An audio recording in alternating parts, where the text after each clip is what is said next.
everyone. I'm Justina Paris and I welcome you all to this week's weekly wrap up.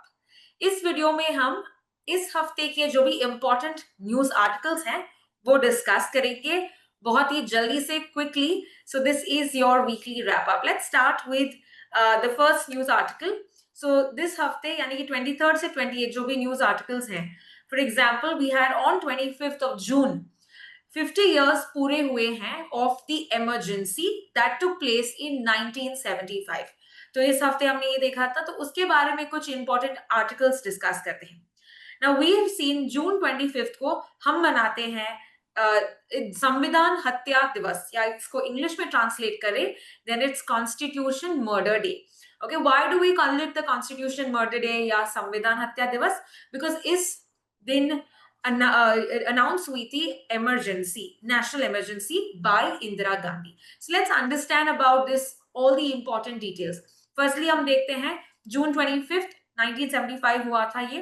It lasted about 21 months, okay, and it was ended on March 21st 1977.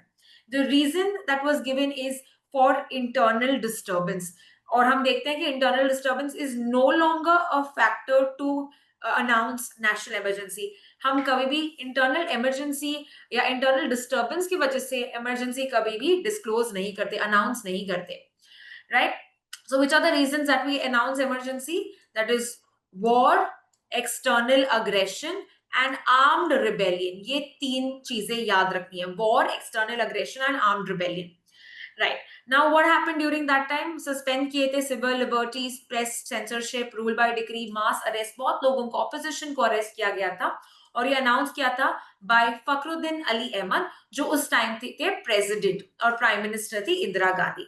The reason why this emergency was announced is because Allahabad high court ने declare किया था कि जो इंदिरा गांधी है वो मैल practice से जीती है रायबरेली से, और इसकी वजह से उन्होंने ये इमरजेंसी डिक्लेयर किया था.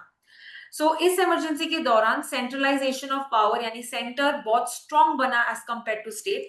बहुत सारे लोग अरेस्ट हुए थे, about 1.12 lakh people that were arrested under various acts of India, जैसे कि the Misa act, the coffee पोसा एंड द DISIR एक्ट. इसमें याद रखना ये जो मेंटेनेंस और DISIR है ये रिपील किया गया. अभी सिर्फ हम देखते हैं कॉफी पोसा is currently a law in India, but बाकी के दो laws are not there. They are repealed after the emergency. फिर इंदिरा गांधी ने 42nd amendment भी अनाउंस किया था, 42nd amendment of the constitution, which is called as a mini constitution, जहाँ पे जुडिशरी के पावर्स कम किए गए थे, सेंटर का पावर ज्यादा बनाया था as compared to the state subjects, और डायरेक्टिव प्रिंसिपल्स जो भी लॉज बनाते हैं ये जुडिशरी रिव्यू के बाहर आएंगी. What do you mean by judicial review? यानी कि जुडिशरी यहाँ पे चेक नहीं कर पाएगी कि क्या ये लॉ सही है, कॉन्स्टिट्यूशनल है, वैलिड है. ये जुडिशरी का पावर नहीं होगा टू चेक द लॉज. तो ये भी उन्होंने, दैट मीन्स उन्होंने सेंटर का पावर सबसे ज्यादा बना दिया था. It was more like a monarchical system that was created. इनके अलावा फंडामेंटल राइट्स सस्पेंड किए गए थे 1901A, राइट? एंड प्रेस को सेंसर किया था, मतलब प्रेस को भी बोला था कि आप इसके खिलाफ नहीं लिख सकते हो. इसीलिए इंडियन एक्सप्रेस ने भी प्रोटेस्ट करके एडिटोरियल्स पेज उनका ब्लैंक लग दिया था. तो ये भी हमने देखा था. पार्लियामेंट का टर्म भी 1976 एक साल एक्सटेंड किया गया था. तो इमरजेंसी बंद हुई थी मार्च 1977. इसके बाद हम देखते हैं कि इंदिरा गांधी इलेक्शंस हार गई थी, इट वाज डिफीटेड. और कौन आए थे? Morarji Desai, who was the first non Congress prime minister, because ये जनता पार्टी उन्होंने फॉर्म की थी, ऑपोजिशन ने फॉर्म की थी अगेंस्ट द कांग्रेस. हम देखते हैं इनके अलावा इन्होंने 42nd अमेंडमेंट भी डिस्क्लोज किया था, which reverse the powers in the 42nd. यानी कि इंटरनल डिस्टर्बेंस जो अनाउंस किया था वो क्लोज किया, अभी नहीं है, और उसके बदले में आर्म्ड रिबेलियन आ गया. Armed rebellion, okay. So armed rebellion मतलब जब इंडिया के अंदर, कंट्री के अंदर कोई आर्म्स लेके प्रोटेस्ट कर रहा है या हमारे इंटेग्रिटी को खतरा है, तो हम इमरजेंसी अनाउंस कर सकते हैं. फर्दर जुडिशियल रिव्यू को अलाउ कर दिया. इमरजेंसी भी अगर अनाउंस करते हैं तो वो भी चेक कर सकते हैं कि क्या इमरजेंसी वैलिड है, होना चाहिए. फर्दर स्पेशल मेजॉरिटी, अगर आपको पार्लियामेंट में अप्रूव करना है इमरजेंसी, तो इसका जो अप्रूवल है स्पेशल मेजॉरिटी यानी कि 2/3 2/3 of the majority is required, not just simple. पहले सिंपल था यानी कि 50% था, अभी बना दिया 66% यानी कि it is very difficult to get the approval. उसके अलावा एक शाह कमेटी भी बनाई थी, Shah committee by J C Shah, to check on the atrocities कि क्या जो इमरजेंसी किए थे उसके बाद जो भी कॉन्सिक्वेंसेस और सब चेक करने के लिए इंक्वायरी कमीशन बिठाई गई थी called as the Shah committee. ठीक है, तो ये सब हमने देखा with regard to the emergency. Let's proceed to the next article.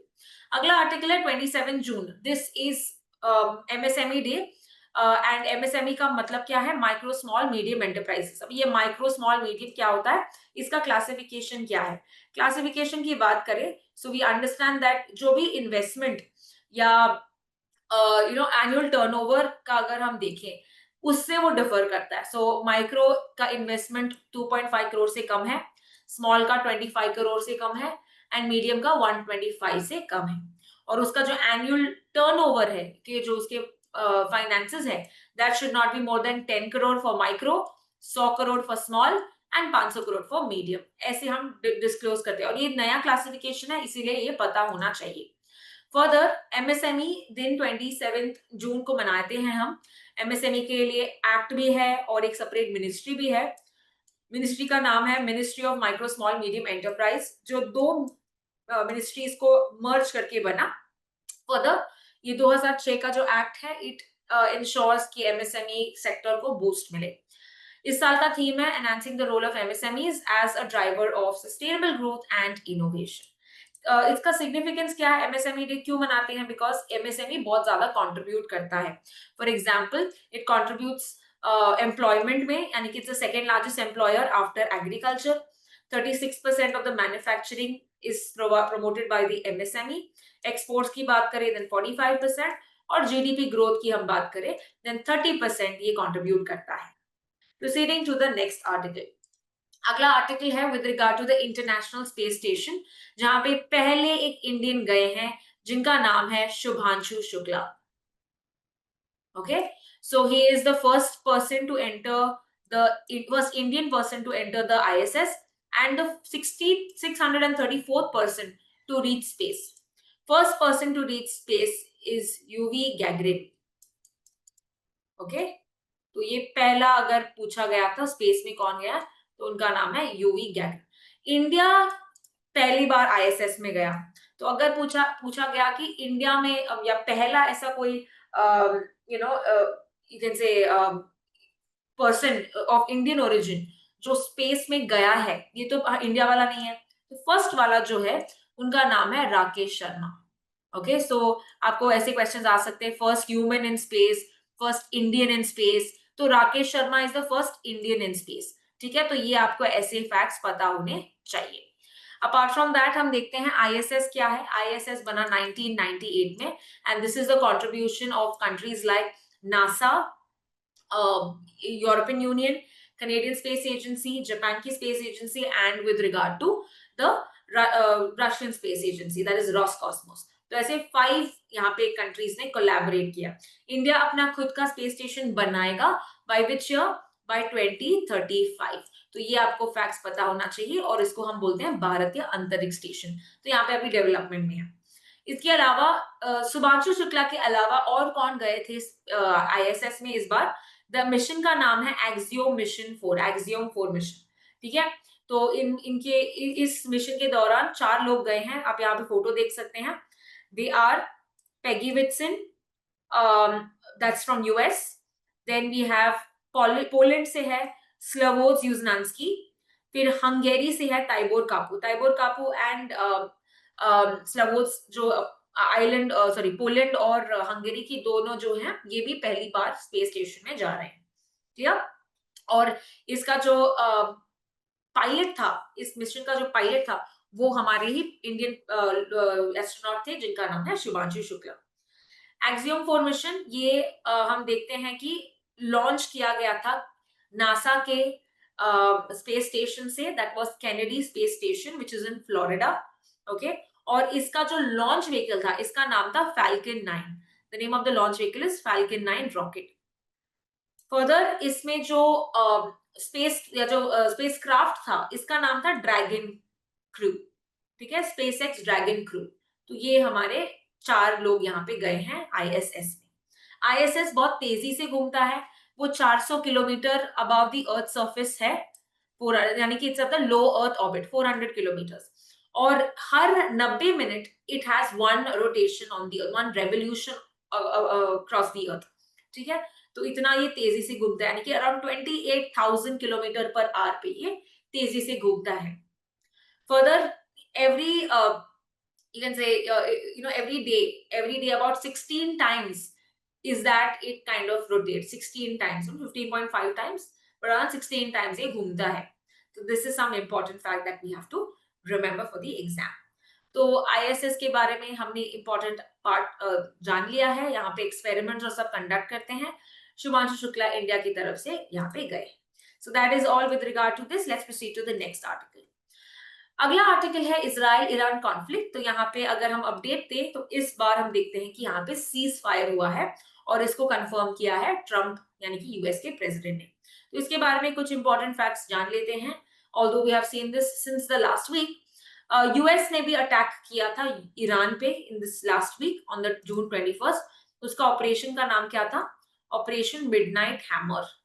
ठीक है, और इजराइल का जो ऑपरेशन था it was rising lion. This was of Israel, rising lion. और ईरान का ऑपरेशन का नाम क्या था जो उन्होंने इजराइल पे अटैक किया? The name of the operation was true promise. तो आपको ये फैक्ट्स पता होने चाहिए। True promise, okay, so this was of Iran, true promise 3। Now apart from that हम देखते हैं कौन से उन्होंने अटैक किए। फॉरदोज, नांतास, इस्फहान, ये कहाँ पे है? ये है ईरान में। So this was attacked by Donald Trump. I mean, it was attacked by the US. US ने कौन से अपने वेपन्स यूज किए, ये भी पूछा जा सकता है। ये न्यूज में है तो याद रखना है। First is the B2 spirit steel bomber. यहाँ पे आप फोटो देख सकते हो। ये जो है स्टील, यहाँ पे ये कैरी करता है bombs. Okay, this carries bomb which is called MOP। MOP का फुल फॉर्म है massive ordnance penetrator, massive ordnance penetrator. Okay, so बहुत इसका जो रेंज होता है, ये सब सोनिक है, मतलब इसका स्पीड इतना ज्यादा नहीं है। ओके, तो इसका Mach number is less than 1, that is why it's called as subsonic. अगर वो 1 होता तो उसको हम ट्रांससोनिक। अगर हम 1 से ज्यादा उसका स्पीड होता, देन मैक नंबर होता, तो इसको हम बोलते हैं सुपरसोनिक या हाइपरसोनिक। बट ये इसका जो स्पीड है ये कम है, इसीलिए इसको सबसोनिक कहा जाता है, यानी कि इसका Mach number is less than 1। ठीक है, सो यहाँ पे it can carry 2 such bombs. Okay, it can carry 2 such MOPs। ये MOPs क्या होते हैं? MOPs दैट वी सी इस बार यूज किए गए हैं जो इन्होंने, दैट इज GBU-57, ये वाले MOPs। ठीक है, तो इसको बोलते हैं bunker buster. Why is it called bunker buster? Because ये बहुत अंदर ही पेनिट्रेट करते हैं। ये जो फॉर्दो हम देख रहे हैं, one of the nuclear facilities of Iran, Fordow, यहाँ पे क्या था, ये बहुत माउंटेन के बहुत अंदर था। So this was able to penetrate deep within and explode, that is why it is called as the bunker buster. ठीक है, उसके अलावा टॉमहॉक मिसाइल्स भी यूज किए थे, जो long range all weather subsonic cruise missiles है। Cruise missiles का मतलब क्या है? क्रूज मिसाइल्स मतलब तुम स्टार्ट से लेके एंड उसको चला सकते हो, रिमोट कंट्रोल की तरह। तुम उसको डायरेक्शन, तुम उसको बता सकते हो कहां पे अटैक करना है। Whereas on the other hand ballistic missile, एक बार तुमने फायर कर दिया, वहां पे उधर वो पहुंच ही जाएगा। मान लो वो टारगेट मूव हुआ तो तुम्हारा मिसाइल कहीं दूसरे जगह पहुंच नहीं सकता, उधर ही जहां पे तुमने पहले बताया था उसको, जहां पे तुमने कोऑर्डिनेट्स लगाए थे, बस वहीं जाके वो लग जाता है। So that is the problem with ballistic missile. Cruise missile तुम एंड से एंड तक उसको डायरेक्शन दे सकते हो। तो ये पूरे मिसाइल्स यहाँ पे इस्तेमाल किए गए थे। Proceeding to the next article, अगला आर्टिकल ईरान से ही रिलेटेड है, क्योंकि उन्होंने जो स्ट्रेट ऑफ हॉर्मुज है इसको बंद कर लिया था। ओके, यहाँ पे of course final decision would be with the national security council, but ये पार्लियामेंट में, उनके पार्लियामेंट ने बोला कि स्ट्रेट ऑफ हॉर्मुज को बंद करो। अभी स्ट्रेट ऑफ हॉर्मुज क्या है? तो यहाँ पे आप पिक्चर देख सकते हैं, स्ट्रेट ऑफ हॉर्मुज जो 2 रीजन को कनेक्ट करता है, एक है पर्शियन गल्फ और दूसरा गल्फ ऑफ ओमान। ठीक है, तो यहाँ पे आपका है स्ट्रेट ऑफ हॉर्मोज। और ये यहाँ पे कौन सा पानी है, इंडिया की तरफ भी हम देखते हैं अरेबियन सी। तो ये पूरा ये रीजन को कनेक्ट करता है और ये ट्रेड के लिए बहुत ही इंपॉर्टेंट है। इनफैक्ट इट इज सेड कि हमारा जो ऑयल सप्लाईज है ये इसी चैनल के थ्रू इंडिया की तरफ पहुंच जाता है।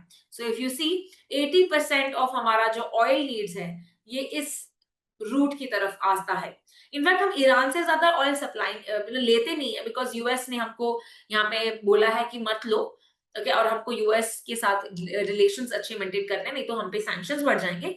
सो हम दूसरे कंट्री से जरूर लेते हैं, पर ये इस रूट के थ्रू लेते हैं, तो इसीलिए हमको ये इम्पैक्ट करेगा। ऑयल की यहाँ पे प्राइसेस बढ़ जाएंगी, फॉरेक्स हमारे चले जाएंगे, मतलब फॉरेन करेंसीज हमारे चले जाएंगे। So all of this is the problem अगर ये एक्चुअल में हो जाता है। फर्दर कौन से बॉर्डर करते हैं इन इस कंट्रीज को? सो वी हैव ईरान, यहाँ पे ईरान है, ठीक है, strait of Hormuz. Then we have Oman, ठीक है, और यूएई भी इधर ही है। So UAE is this region. So we see that इतने कौन से कंट्रीज यहाँ पे इसको बॉर्डर करते हैं। इनके अलावा there is Iraq, Kuwait, Saudi Arabia, Bahrain and Qatar. These also are the countries that are near this particular Strait of Hormuz.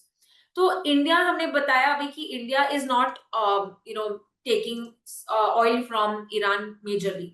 तो ये किस कंट्री से सबसे ज्यादा ऑयल लेती है ये भी बताया है अगले आर्टिकल में। ये बताया है कि ऑयल जो है ये रशिया और यूएस से ज्यादा ले रही है, रैंप अप कर रही है, मतलब ये इंक्रीज कर रही है, बिकॉज वेस्ट एशिया अभी इनस्टेबल है because of the Israel Iran conflict जो चल रहा था, अब फायर है, right. So let's see with regard to India कहां से सबसे ज्यादा लेती है and some other important data.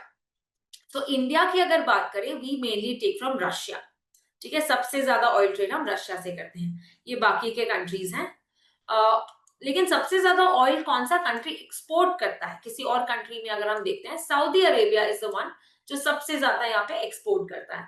Whereas import वाली कंट्री में China tops number 1, India is number 2, ठीक है, you need to remember these facts. Oil reserve सबसे ज्यादा कहां पे है? वेनेजुएला में। ओके, ऑयल रिजर्व सबसे ज्यादा वेनेजुएला में है, लेकिन जो ऑयल प्रोड्यूसिंग वाली कंट्री है, जो ऑयल रिफाइनरी वाली कंट्रीज हैं, ये है यूएस, बिकॉज इसके पास टेक्नोलॉजी भी बढ़िया है। So that is why producing में यूएस इज नंबर 1। तो ये पूरा आर्टिकल हमने देखा with regard to oil exports. Let's proceed to the next one. Next है एससीओ का डिफेंस मिनिस्टर्स मीटिंग हुआ था कहां पे?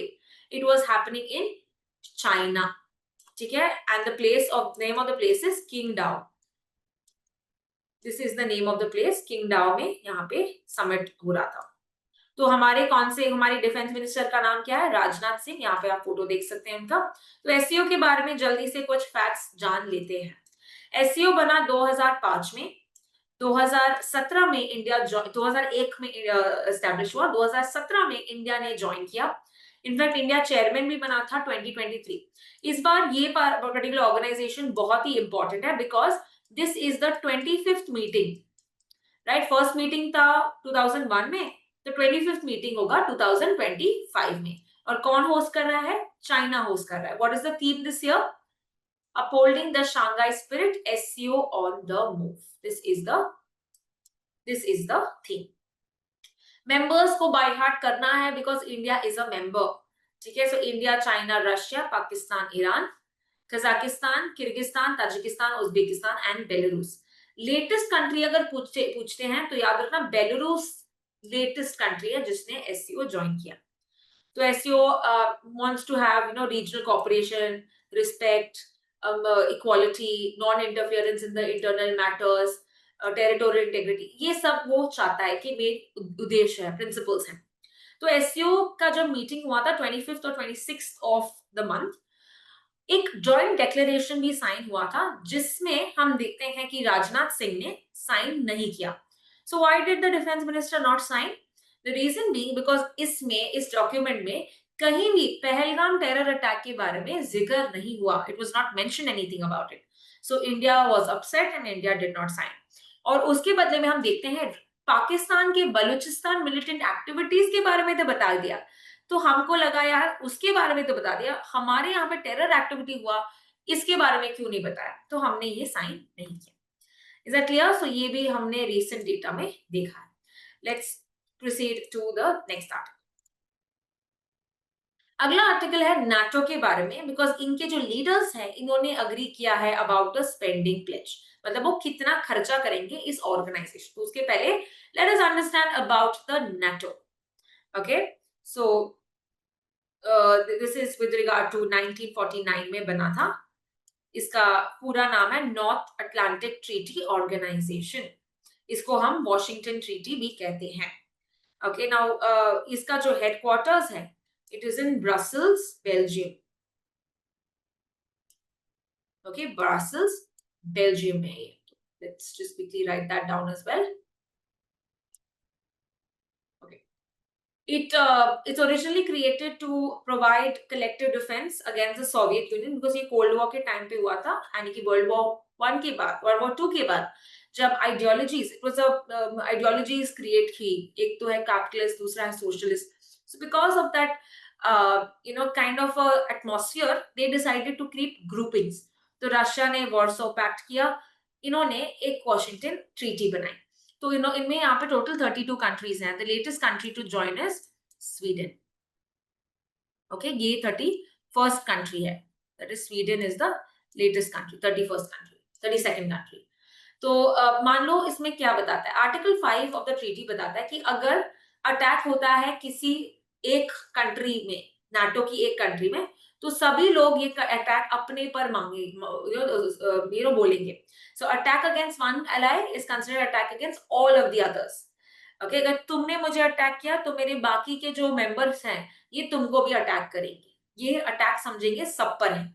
सो that is like a military, you can say a grouping, a military organisation. तो यहाँ पे उन लोग अभी क्या कर रहे हैं, they are increasing the money, they are increasing the spending.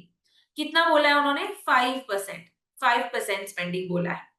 ठीक है, so this is with regard to the NATO. और यहाँ पे यूएस ने क्लियरली बोला है कि हम पर ये लागू नहीं होता। ठीक है, ये जो 5% टारगेट है यूएस पे अप्लाई नहीं होता, बस ये जो एलाइज है, जो दोस्त है, उन पे लगता है। So that is the whole aspect of this NATO pledge. Proceeding to the next article. अगला आर्टिकल है impeachment of the judges. Okay, impeachment of the judges. So let's understand what exactly is this case all about. तो यहाँ पे we have Justice Shekhar Yadav. Okay, Justice Shekhar Yadav, ये एक high court जज है इलाहाबाद के। तो इन्होंने एक कंट्रोवर्शियल स्पीच बोला था एक इवेंट में, विश्व हिंदू परिषद। सो इसके अगेंस्ट वी सी दैट 44 अभी तक वेरीफाइड हुए हैं कि राज्यसभा के मेंबर्स ने साइन किया है to get justice Shekhar Yadav removed. Okay, उन्होंने बोला है 50 एमपीज ने कंफर्म तो किया है, पर 44 अभी तक ये कंफर्म सेक्रेटेरिएट ने वेरीफाई किया है। So let's see if that proceedings continue. But उसके लिए first you have to understand कि जज को कैसे निकाला जा सकता है। तो ये बताया है आर्टिकल 124 फॉर सुप्रीम कोर्ट जज and article 217 for high court जज। ओके, तो ये पूरा प्रोसीजर बताया है जजेस inquiry act of 1968। Supreme court और हाई कोर्ट जज दोनों यहाँ पे निकाल सकते हैं इस प्रोसीजर में। Procedure is same for both, high court का जज भी, सुप्रीम कोर्ट का जज भी, यही प्रोसीजर है जस्टिस इंक्वायरी एक्ट में जो लिखा हुआ है ना। कॉन्स्टिट्यूशन में लिखा है कि 2 रीजंस की वजह से तुम जजेस को हटा सकते हो, एक है प्रूव्ड मिसबिहेवियर और दूसरा incapacity. There is no other factor mentioned कैसे और क्यों जज को निकाला जाएगा, सिर्फ ये 2 फैक्टर्स लिखे गए। ठीक है, तो इनिशिएशन में हम देखते हैं 50 MPs at least will from the Rajya Sabha और 100 एमपीज इधर। ठीक है, 100 एमपीज को यहाँ पे सहमति करनी है कि हमको निकालना है गवर्नर, ये सुप्रीम कोर्ट या हाई कोर्ट के जज। इसके बाद क्या होता है, मान लो उन्होंने अग्री किया कि हटाना है, तो फिर चेयरमैन डिसाइड करता है कि इसको प्रोसीड करना है कि नहीं। चेयरमैन या speaker, chairman of the Rajya Sabha या स्पीकर ऑफ द लोकसभा, फिर ये डिसाइड करते हैं। इसके बाद मान लो उन्होंने मोशन अलाउ किया, तो इंक्वायरी टीम बैठती है 3 जनों की। कौन से 3 जन है यहाँ पे, it is with regard to the high court या द सुप्रीम कोर्ट जजेस या एक एमिनेंट ज्यूरिस्ट यहाँ पे बैठता है और डिसाइड करता है कि क्या जिन्होंने जो किया ये सही है या गलत है।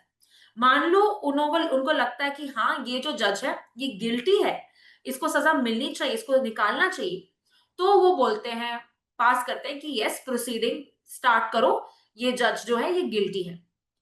एंड मोस्ट इंपॉर्टेंटली जब गिल्टी प्रूव होते हैं तो फिर बाद में पार्लियामेंट वोट करती है, उसके पहले पार्लियामेंट वोट नहीं करती।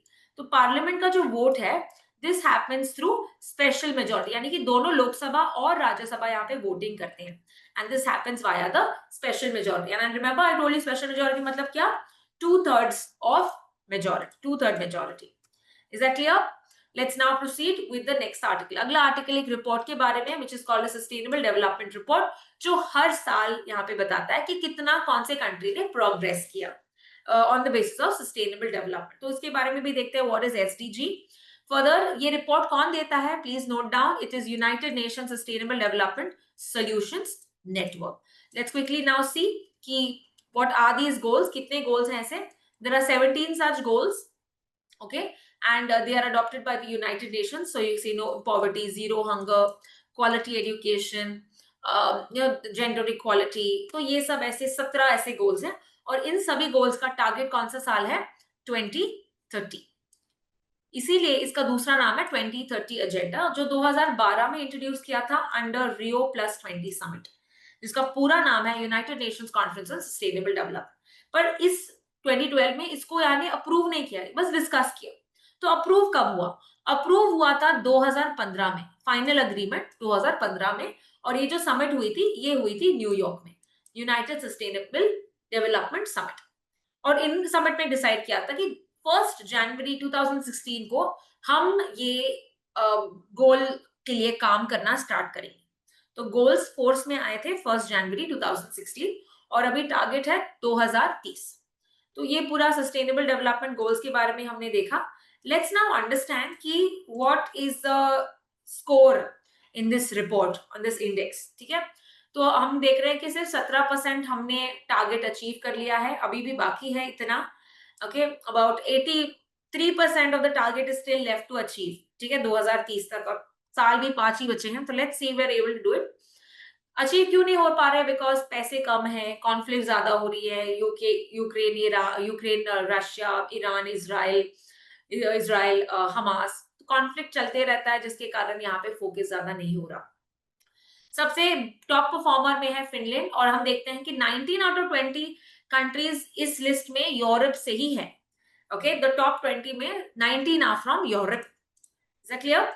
तो इंडिया का स्कोर क्या है, इंडिया ने कैसे परफॉर्म किया है?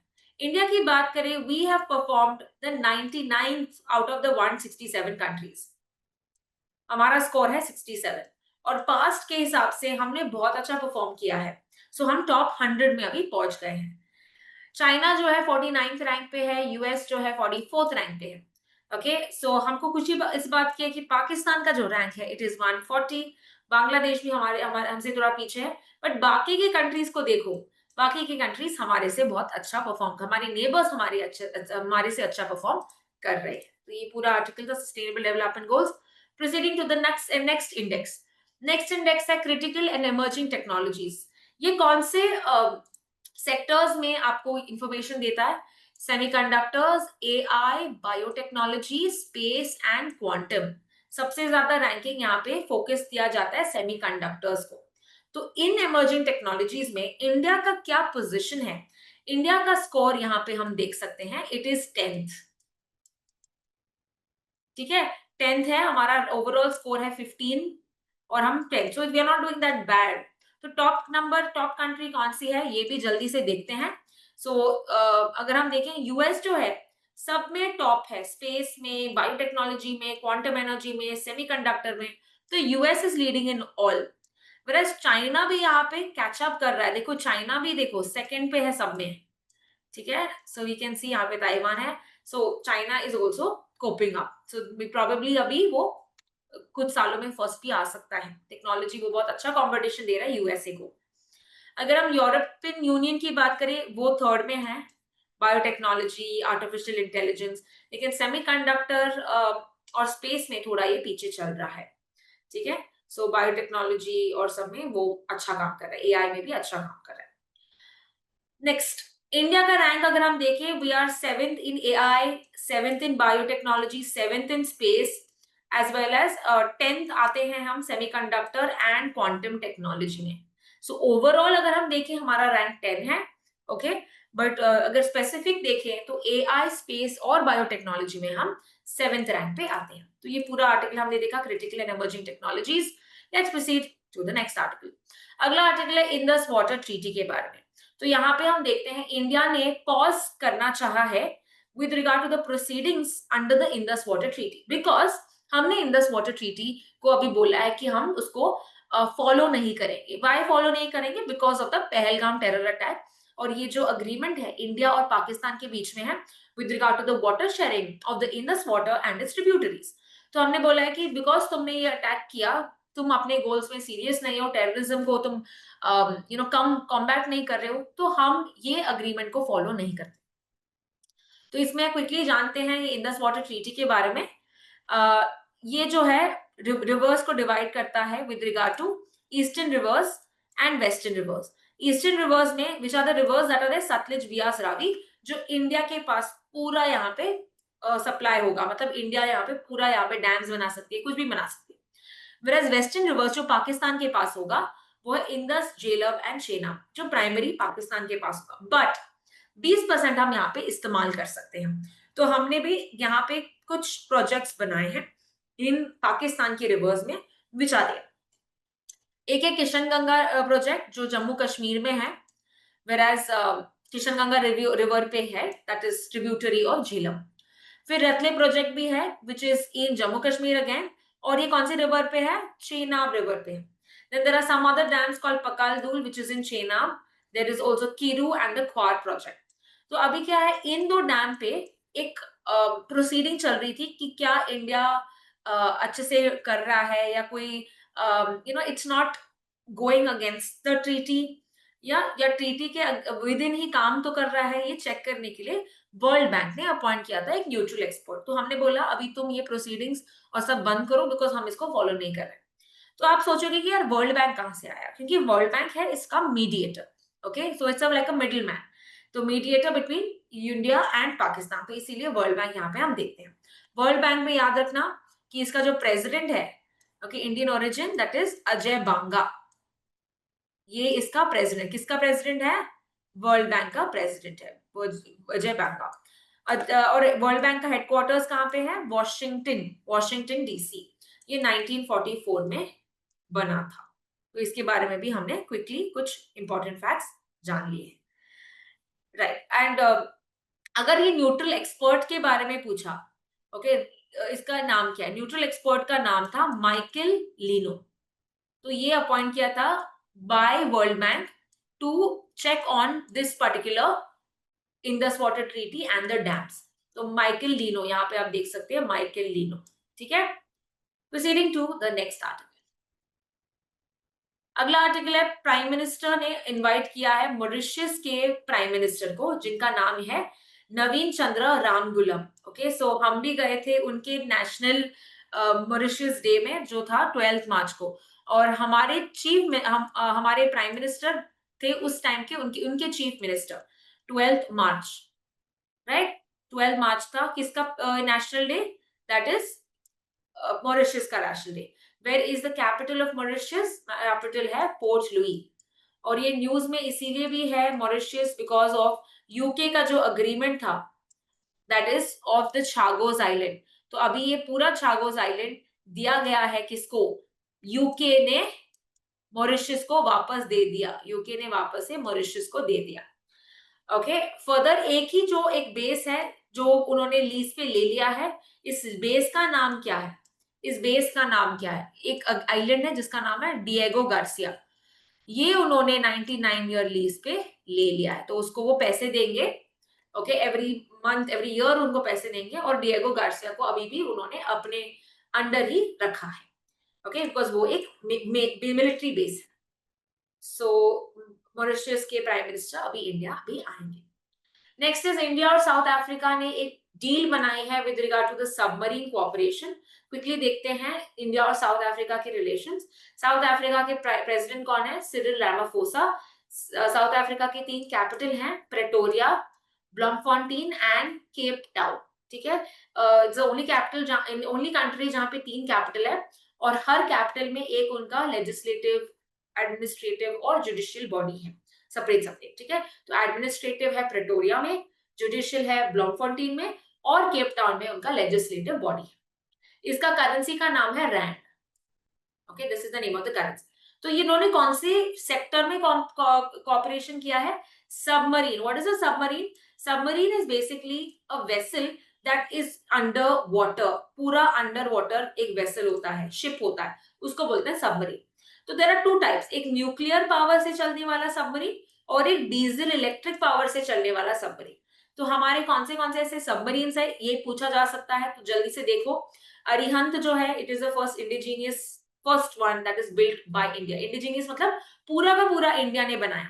So that's why first indigenously built submarine का नाम क्या है इंडिया में? अरिहंत। उसके बाद है अरिगत, और तीसरा है अरिदमन, जिसके ट्रायल्स भी चल रहे हैं। फिर डीजल वाले कौन से हैं? कलवारी, सिंधु घोष एंड शिशु कुमार। ठीक है, तो कलवारी जो है इसमें प्रोजेक्ट 75 के अंदर बना है। ये इंडिया का खुद का है। So this is again indigenous. Okay, so Kalvari, Khanderi, Karanj, Vela, Vagir, वाक्षीर का भी ट्रायल चल रहा है। ठीक है, on the other hand Sindhu Ghosh का जो है वो रशिया से बना हुआ है। तो यहाँ पे पूछ सकते हैं किस कंट्री से मदद ली है हमने। ओके, वेरएस शिशु कुमार है जर्मन वाला। तो इनके भी सबमरीन देखो, सिद्धू घोष है, सिद्धू ध्वज है, सिद्धू दुराज है, सिद्धूवीर, सिद्धू रत्ना एंड सिद्धू केसरी। और जर्मन वाले कौन से हैं? शिशु कुमार, शंकुश, शल्की एंड शंकुल। तो ये आपको कुछ नेम्स याद रखने हैं। Proceeding to the next article. अगला आर्टिकल है कि तेलंगाना के चीफ मिनिस्टर, जिनका नाम है रेवंत रेड्डी, इन्होंने क्या किया है? इन्होंने ईगल लॉन्च किया है। अभी ईगल क्या है? Eagle is a anti narcotics bureau. तो इन्होंने एंटी नारकोटिक्स ब्यूरो का नेम चेंज कर लिया है एज ईगल। तो पहले क्या था? ये था Telangana anti narcotics bureau, TJANB। ठीक है, सो ये ड्रग्स को कम करने के लिए इन्होंने ईगल बनाया। ईगल का फुल फॉर्म है elite action group for drug law enforcement. Elite action group for drug law enforcement, तो ये पूरा नाम। तो ऐसे क्वेश्चन आ सकता है कि कौन से स्टेट ने ईगल लॉन्च किया और ईगल का मकसद क्या है। Next one is the United Nations development conference. एक कॉन्फ्रेंस था that is in swivel. Swivel कहाँ पे है? स्पेन में। तो name of the conference is fourth financing for development, FFD4। What is the purpose of this conference? इस conference का purpose है कंट्रीज के जो पॉलिसी लीडर्स हैं, पॉलिटिकल लीडर्स हैं, या फाइनेंशियल लीडर्स हैं, या ट्रेड लीडर्स हैं, इनको सब साथ में एक कॉन्फ्रेंस में डिस्कस करने के लिए बुलाना। और ये हमेशा 10 साल में एक बार होता है। So it is once in a decade. और ये इंश्योर करते हैं कि डेवलपमेंट के लिए हमको क्या क्या चाहिए, with regard to global aid की बात करें, या टैक्स सिस्टम की बात करें, या क्लाइमेट फाइनेंसिंग की बात करें, उसके सेक्टर्स में रिफॉर्म्स लेके आना, ये इस पर्टिकुलर कॉन्फ्रेंस का मकसद है। तो सेविल कॉन्फ्रेंस में, इस कॉन्फ्रेंस में एक 38 पॉलिटिकल डॉक्यूमेंट रिलीज किया जाएगा called as the Seville commitment. Seville commitment एक नॉन बाइंडिंग, ओके, नॉट यानी कंट्रीज को यहाँ पे फॉलो नहीं करना पड़ेगा, बट कंट्रीज यहाँ पे खुद बोलेंगे कि हम क्या क्या करेंगे। ठीक है, कि डेवलपमेंट फाइनेंसिंग के लिए वो क्या करेंगे, क्या हम उनका कमिटमेंट होगा, ये बताने वाला है सेविल कमिटमेंट। ओके, सो सेविल कमिटमेंट में हम देखते हैं कि ये जो कॉन्फ्रेंस में यूएसए ने पार्टिसिपेट नहीं किया, बिकॉज उनको लगता है उनके पैसे बहुत जा रहे हैं, वो क्लाइमेट चेंज पे विश्वास नहीं करते हैं, और उनको नहीं देना है। वो डेवलप्ड कंट्री, और डेवलप्ड कंट्री को डेवलपिंग को पे करना पड़ता है, और वो पैसे खर्च नहीं करना चाहते हैं। So that is why US has been absent in this particular conference. इसके अलावा हम देखते हैं ये जो कॉन्फ्रेंस बना है, इस एसडीजीज को कैसे फाइनेंसिंग, कैसे पैसे देना चाहता है ताकि हम डेवलपमेंट के मार्ग में हो। तो ये कॉन्फ्रेंस इसीलिए इम्पोर्टेंट है।